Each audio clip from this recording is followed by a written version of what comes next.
Gerakan geng Solo, oligarki dan parcok terus berlangsung kepada Prabowo. Republik ini demokrasi dirusak oleh Pak Jokowi pada periode kedua terutama, dan dilanjutkan kerusakannya oleh Presiden Prabowo sekarang. Assalamualaikum warahmatullahi wabarakatuh. Halo teman-teman semuanya, jumpa kembali di channel YouTube saya, James Willow. Bagaimana nih kabarnya teman-teman hari ini? Saya berharap semoga teman-teman semuanya selalu diberikan kesehatan oleh Yang Maha Kuasa dan juga selalu dilancarkan segala urusannya. Amin ya Rabbal Alamin. Nah teman-teman, untuk video kali ini kita akan mendengarkan bagaimana kejamnya tuduhan dari dua Said. Jadi dua Said ini merupakan orang-orang pecatan di era Bapak Joko Widodo. Sekarang dia menggonggong bak anjing kelaparan.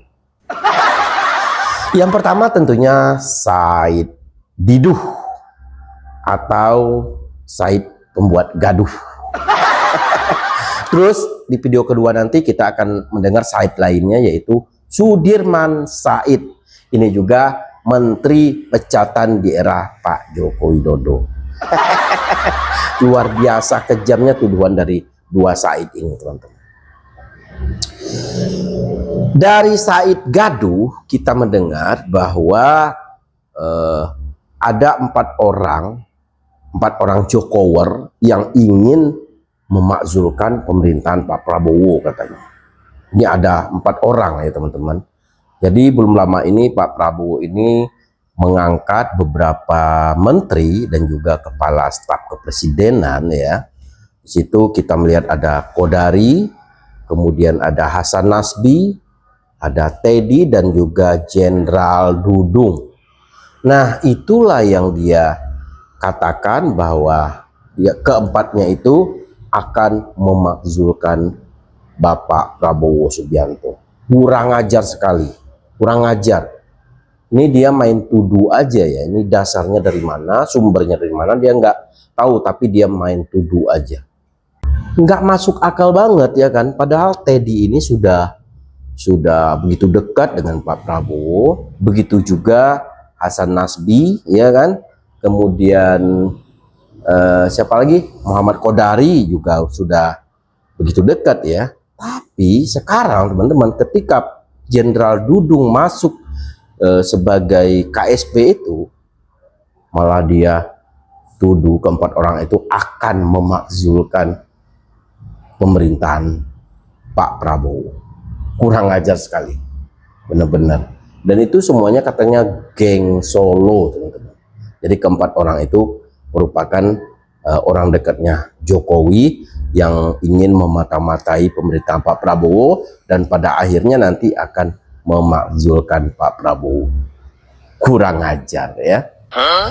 Jadi dia ini sepertinya pengen banget menjadi bagian dari kabinet Pak Prabowo ya.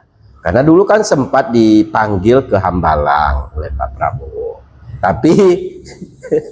Tapi setelah itu kan dia berharap untuk masuk jajaran menteri lah apalah gitu ya di pemerintahan Pak Prabowo, tapi nggak digubris sama Pak Prabowo. Akhirnya timbullah tuduhan demi tuduhan yang tidak berdasar dari seorang Said pembuat gaduh ini, teman-teman. Itu seharusnya dia tuh yang berada di situ tuh, dia maunya dia gitu kan. Tapi kan orang Pak Prabowo kan melihat rekam jejaknya, bagaimana dia ini sewaktu menjadi komisaris di era Pak Jokowi itu nggak becus dalam bekerja, pengennya mengkritik terus ya kan. Dalam hal ini dia juga dulu mengkritik kebijakan pemerintah mengenai Freeport, sehingga si Said Gaduh ini dipecat sekitar akhir 2018. Nah kayaknya dia pengen masuk lagi nih teman-teman, pengen masuk lagi di pemerintahan Pak Prabowo. Sementara orang-orang yang nggak dipanggil ke Hambalang tersebut malah dipanggil menjadi menteri. Contohnya Jenderal Dudung ya kan. kan nggak dipanggil, tiba-tiba aja gitu kan. Nah itu katanya adalah orang-orangnya Jokower dan akan memakzulkan Prabowo. Astagfirullahaladzim, itu logika dari mana itu teman-teman? Ini logika sakit hati ya, nanti kita dengar.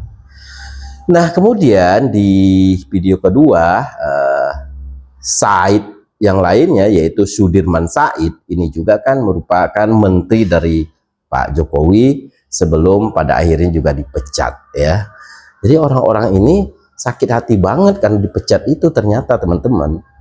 Nah kalau Sudirman Said ini mengatakan bahwa demokrasi kita ini rusak semenjak era kepemimpinan Pak Jokowi khususnya di periode kedua, kemudian berlanjut ke pemerintahan Pak Prabowo katanya teman-teman. Nah ini kan di sini agak janggal ya, kenapa dia ngomong di pemerintahan atau di periode kedua? Karena di periode pertama itu ada dia teman-teman, ada dia di situ sebelum dia ini dipecat. Dia ini kan dipecatnya di nggak dilanjutkan lagi di periode kedua Pak Jokowi. Itu kan. Kenapa dia nggak berani ngomong dari periode pertama sampai periode kedua? Kenapa dia nggak berani? Karena di periode pertama dia ada di situ. Begitulah curangnya si Sudirman Said ini teman-teman. Padahal kalau dia mau konsisten mengkritik ya, kalau mau konsisten mengkritik udah aja ngomong dari periode pertama sampai periode kedua gitu kan, itu baru fair. Ini enggak. Dia hanya mengatakan di periode kedua pemerintahan Pak Jokowi dan dilanjutkan kehancurannya sampai pemerintahan Pak Prabowo sekarang. Begitu katanya, kata si Sudirman Said, mantan menteri pecatan di era Pak Jokowi. Kurang ajar sekali dua Said ini teman-teman. Terus dia juga mengkritik program pemerintah sekarang, pemerintahan Pak Prabowo ya, MBG dia kritik juga, Koperasi Merah Putih dia kritik juga, ya kan? Nah inilah menandakan keputusasaan dari dua orang manusia pecatan ini.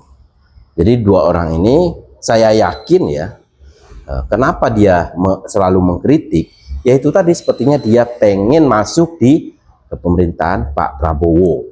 Tapi tentunya Pak Prabowo mempertimbangkan betul siapa-siapa saja yang berkompeten menjadi menteri dari pemerintahan ini. Dan mereka-mereka ini kan sudah tahu rekam jejaknya. Mulai dari Said Didu sampai ke Sudirman Said itu kan sudah diketahui bahwa mereka ini nggak benar, nggak becus dalam bekerja, sehingga mereka-mereka ini dipecat. Dan sepertinya dia ini pengen ditarik kembali oleh Pak Prabowo, dan Pak Prabowo pun nggak bergeming sama sekali, walaupun dia ini sudah diundang ke Hambalang waktu itu, tapi Pak Prabowo ini tidak tertarik untuk menjadikan Said Gadu ini menjadi bagian dari kabinet Pak Prabowo, sehingga sakit hati. Jadi orang-orang yang sakit hati ini sekarang berkumpul ya, mengatur strategi lainnya. Dalam hal ini menjelek-jelekan pemerintahan Pak Jokowi, kemudian berlanjut ke pemerintahan Pak Prabowo. Jadi sampai kapanpun akan selalu mereka lakukan sebelum mereka-mereka ini dapat tulang alias masuk ke pemerintahan. Nah, setelah mereka-mereka ini masuk ke jajaran menteri ya, atau ditarik menjadi bagian dari kabinet, mereka ini akan diam. Coba cek aja nanti, akan diam karena mereka ini nggak dapat bagian, makanya mereka ini menggonggong. Tapi setelah mereka dapat bagian, misalkan dapat menteri atau mungkin komisaris, mereka ini akan diam 1000 bahasa. Jadi intinya mereka yang kritis sekarang ini tujuannya adalah pengen jabatan dari Pak Prabowo. Paham kalian? Nah, untuk itu teman-teman, mari kita sama-sama dengarkan dulu. Gerakan geng Solo, oligarki dan parcok terus berlangsung kepada Prabowo. Tuh, kurang ajarnya teman-teman. Coba bayangkan 4 Jokowi ditempatkan, dan saya yakin ada lobby khusus yang menempatkan sekitar Prabowo. Teddy, Jokowi clear. 2, Dudung. 3, Kodari. Ya 4 Allah. adalah Hasan Nasri. Semua juru maki ke Prabowo. Hai, Terus kita harus diam melihat Prabowo dikepung oleh mereka. dikepung katanya teman-teman. Masih realistis lah kita melihat perkembangan. Tuh kan, sudah sama-sama kita dengarkan bahwa yang 4 orang itu katanya akan mengepung Pak Prabowo dan ujung-ujungnya akan memakzulkan Pak Prabowo. Kurang ajar saya bilang. Logikanya di mana coba? Ya ampun. Padahal sudah jelas-jelas yang menentukan pembantu dari Pak Presiden itu adalah Pak Presiden itu sendiri. Nggak bisa Pak Jokowi, nggak bisa Bu Megawati, nggak bisa Pak SBY mau intervensi di situ, nggak bisa. Karena itu adalah hak prerogatif dari Presiden. Apa dia nggak tahu kali ya? Ya Allah, ini orang si Said pembuat gaduh ini teman-teman. Benar ini orangnya. Ini ada 2 Said saya bilang. Nah, berikutnya kita akan mendengarkan Said lainnya, yaitu Sudirman Said. Ini juga manusia pecatan, ya, pernah menjadi menteri di era Pak Jokowi, kemudian dipecat ya karena kerja nggak becus. Sudirman Said, kita dengar. Republik ini demokrasi dirusak oleh Pak Jokowi pada periode kedua terutama, dan dilanjutkan kerusakannya oleh Presiden Prabowo sekarang. Tentu saja teman-teman yang di pemerintahan akan selalu mengatakan ekonomi kita baik-baik saja dan itu memang tugas mereka di sana. Tetapi di masa di mana masyarakat sipil sudah begitu aktif dan sumber informasi begitu beragam, mari kita lihat seluruh ulasan ekonomi, ulasan dari LPM UI, ulasan dari lembaga-lembaga swadaya, lembaga-lembaga riset, semua mengatakan kita patut khawatir dengan keadaan fiskal kita. Khawatir. Bahkan secara simbolik, yang khawatir. mohon maaf, kepala negara kita tidak menampilkan sense of crisis. Tidak saja terus bepergian luar negeri dalam 2 pekan sekali, tapi juga cara mengelola perjalanannya sama sekali tidak menunjukkan bahwa negara kita dalam keadaan sedang mengalami krisis ekonomi. Kalau dikatakan bahwa ekonomi sedang baik-baik saja, rasanya terlalu banyak bukti, terlalu banyak kajian, terlalu banyak fakta, terlalu banyak angka-angka yang menunjukkan bahwa keadaan sesungguhnya sebaliknya. Ada 2 flagship program dari pemerintah sekarang. Yang pertama namanya Makan Bergizi Gratis, yang saya berpandangan itu judul yang menyesatkan karena sesungguhnya bukan gratis, karena itu uang rakyat. Bergizinya juga menjadi spekulasi. Ya Allah. Yang kedua adalah Sakit Koperasi hati. Merah Putih. Bapak dan Ibu lihat, teman-teman sekalian lihat, seluruh pengadaan hari ini tidak ada tender-tender yang terbuka. Seluruh pengadaan ditunjuk langsung, padahal nilai APBN-nya itu ratusan triliun gitu ya. Bahkan dalam pengembangan Operasi Merah Putih itu ditunjuklah Agrinas tidak melalui proses pelelangan yang baik, ditunjuk langsung. Kemudian Agrinas menunjuk kontraktor-kontraktor lokal entah dengan cara bagaimana, bahkan dikerjakannya oleh aparat-aparat militer yang tentu saja tidak mungkin melakukan tender dengan proper. Ini 2 contoh bagaimana flagship program itu dikelola dengan public policy, dengan kebijakan pengadaan yang sangat brutal, yang kemudian makin memperparah bagaimana persepsi terhadap investasi kita dari para investor. 2 aspek ini barangkali teknis memang, tetapi ini adalah satu puncak gunung es bagaimana negara sedang dikelola. Dan bila kita perluas kepada kajian-kajian lain soal penegakan hukum, soal penanganan korupsi, Pak Amin Sunaryadi menyebut mengapa law enforcement menjadi law entertainment, gitu ya, hiburan-hiburan hukum dengan cara memajang uang-uang dalam jumlah besar, dipotret seolah-olah kita menegakkan hukum dengan baik. Nah, 2 contoh ini kiranya menjadi satu penanda bahwa cara kita mengelola negara sebenarnya sedang keadaan mengalami kemerosotan tata kelola. mengalami kemerosotan katanya teman-teman. Ini orang nggak ngaca ya, nggak bisa ngaca kali ya. Padahal dia ini kan pernah jadi menteri ya kan. Terus apa yang dia perbuat?